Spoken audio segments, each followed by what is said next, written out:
Assalamualaikum warahmatullahi wabarakatuh. Selamat datang di Voice Islami.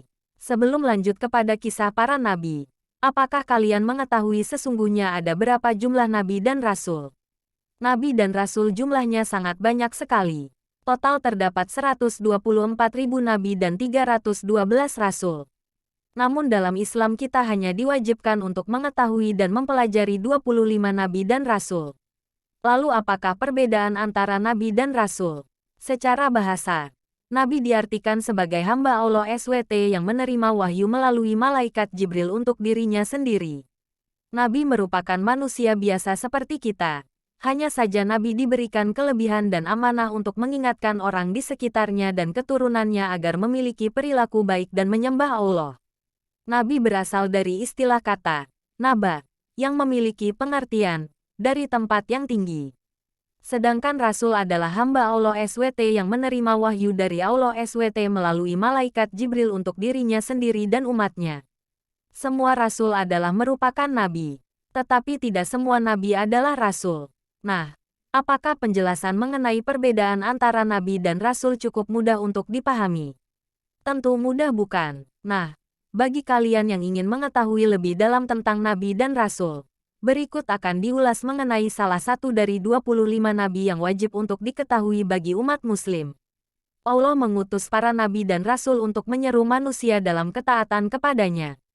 Selain itu, para nabi dan rasul juga diutus untuk menjadi teladan bagi umat manusia.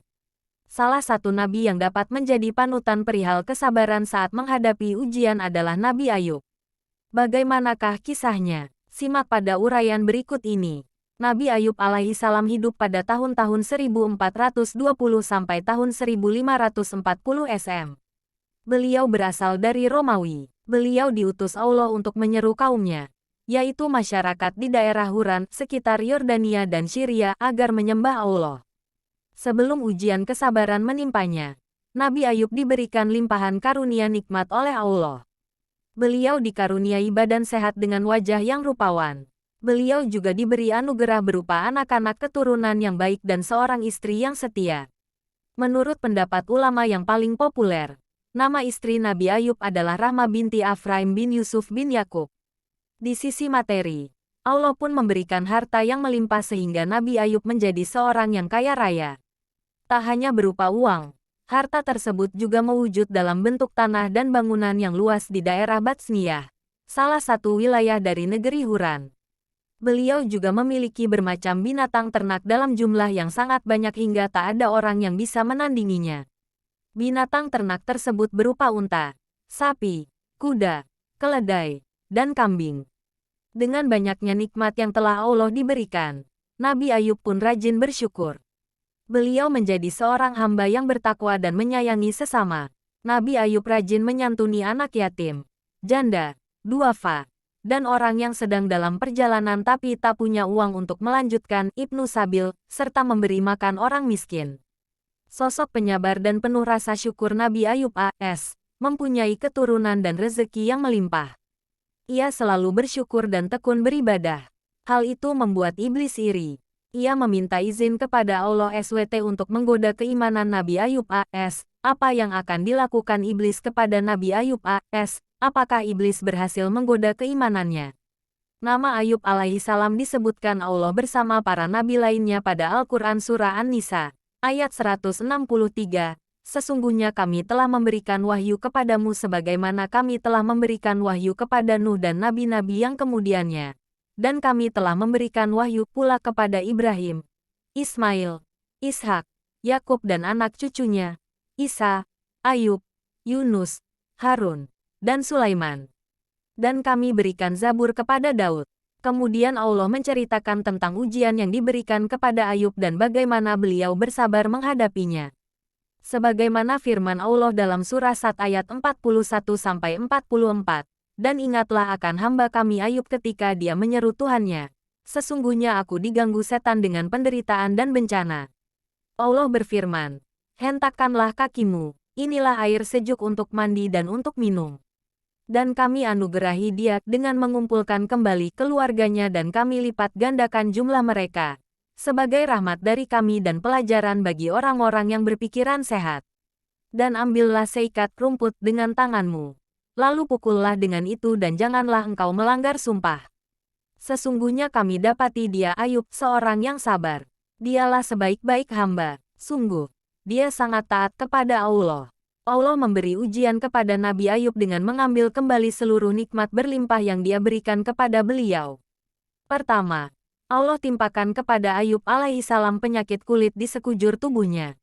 Bahkan Ibnu Katsir menafsirkan, tidak ada satu pori-pori pun dari tubuh Nabi Ayub yang selamat dari penyakit juzam kusta itu. Dengan itu Allah mengangkat nikmat paras beliau yang rupawan. Badannya yang semula sehat, segar, dan bugar Allah angkat dengan menimpakan tubuh yang sangat lemah karena penyakit itu. Saking lemahnya, dikisahkan Nabi Ayub sampai tidak sanggup berjalan sendiri untuk buang hajat ke kamar mandi, sehingga istri beliau harus menemani. Putra-putri beliau pun Allah ambil. Semuanya meninggal dunia. Tak sampai di situ. Harta Nabi Ayub yang berlimpah dan tak ada yang menandingi jumlahnya juga Allah tarik kembali. Nabi Ayub pun jatuh miskin.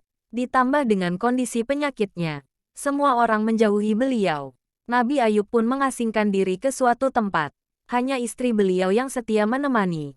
Juga 2 orang sahabat beliau yang selalu mengunjungi.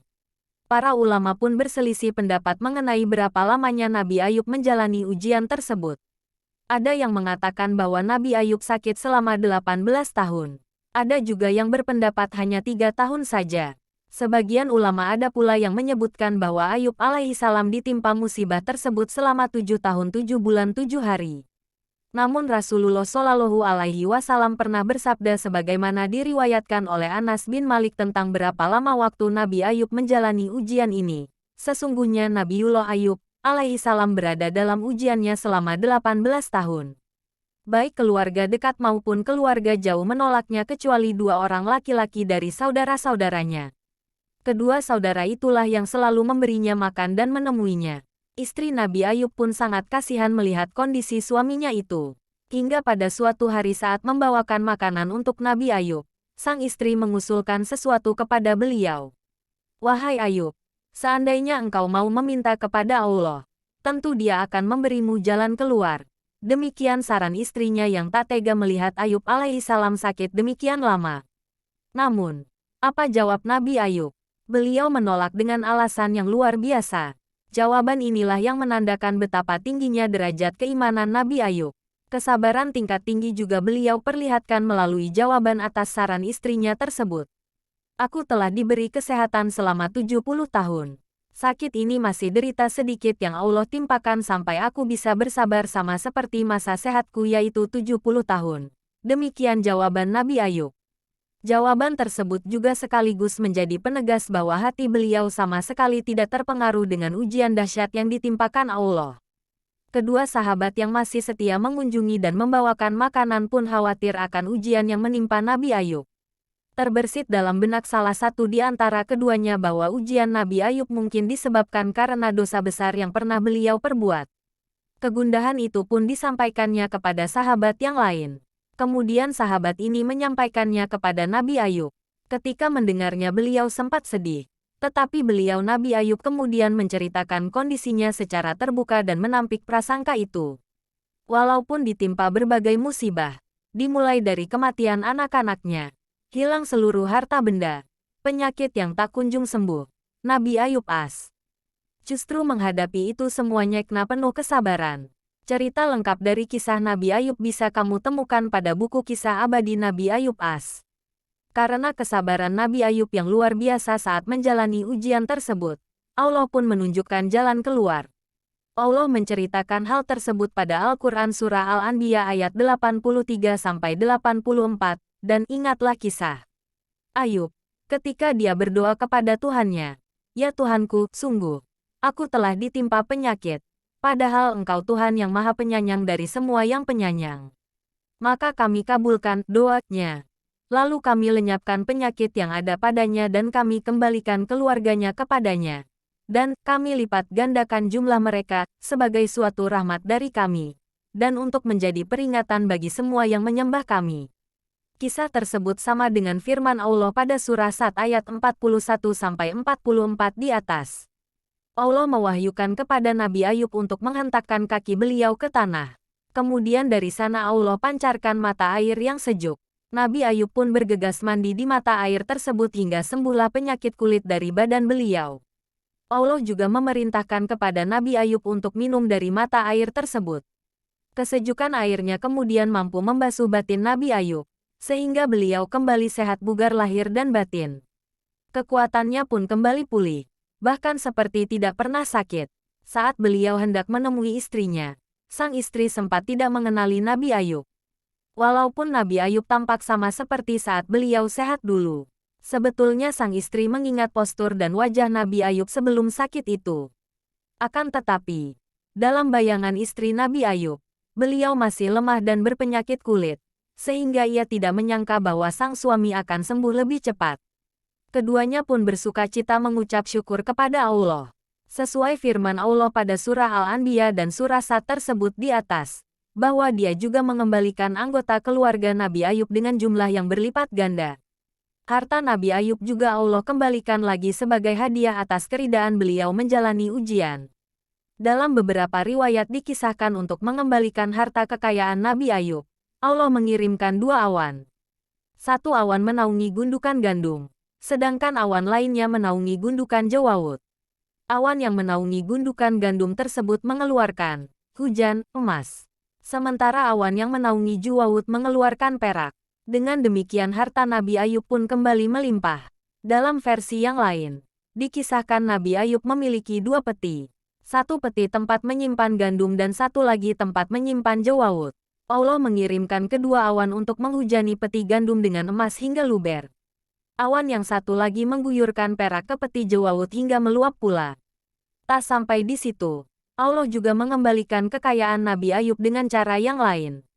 Dalam hadis riwayat Bukhari dan Nasai dari Abu Hurairah, Rasulullah bersabda, manakala Ayub sedang mandi telanjang, sekelompok belalang dari emas jatuh kepadanya. Maka Ayub memunguti dan menyimpan belalang itu di bajunya. Tuhan memanggilnya, wahai Ayub, bukankah aku telah membuatmu kaya seperti yang kamu lihat?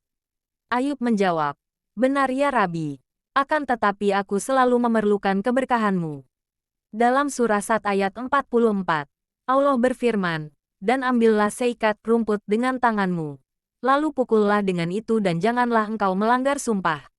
Sesungguhnya kami dapati dia Ayub seorang yang sabar. Dialah sebaik-baik hamba. Sungguh, dia sangat taat kepada Allah. Sumpah yang Allah maksud pada ayat tersebut adalah nazar Nabi Ayub ketika beliau sakit. Nabi Ayub sempat mengucapkan nazar untuk memukul istrinya saat itu lantaran sang istri melakukan perbuatan yang tidak berkenan di hati beliau. Ada beberapa versi cerita tentang kesalahan istri Nabi Ayub tersebut.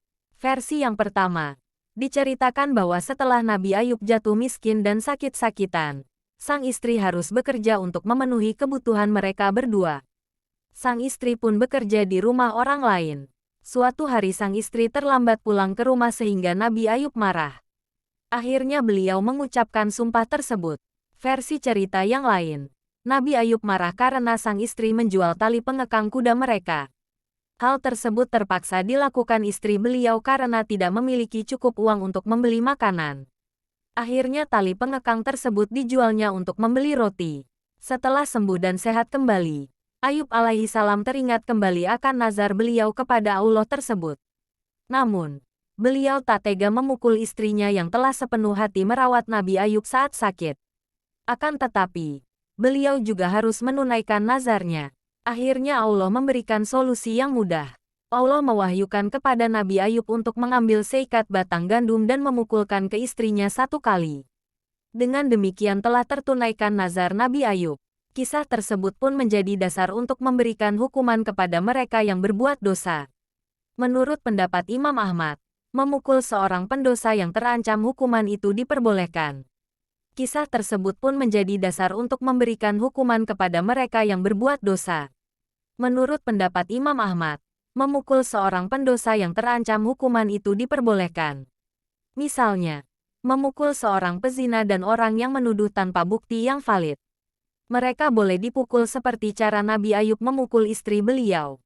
Hal tersebut dilakukan agar si pendosa tidak celaka setelah dipukul. Pada masa Rasulullah Shallallahu Alaihi Wasallam hukuman seperti itu juga pernah dipraktikkan. Beliau pernah memerintahkan kepada para sahabat untuk menghukum seorang laki-laki sakit yang berzina.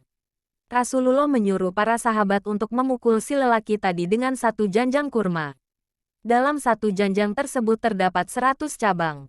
Dengan demikian, satu pukulan saja sudah melaksanakan hukuman tersebut. Allahu a'lam bishawab.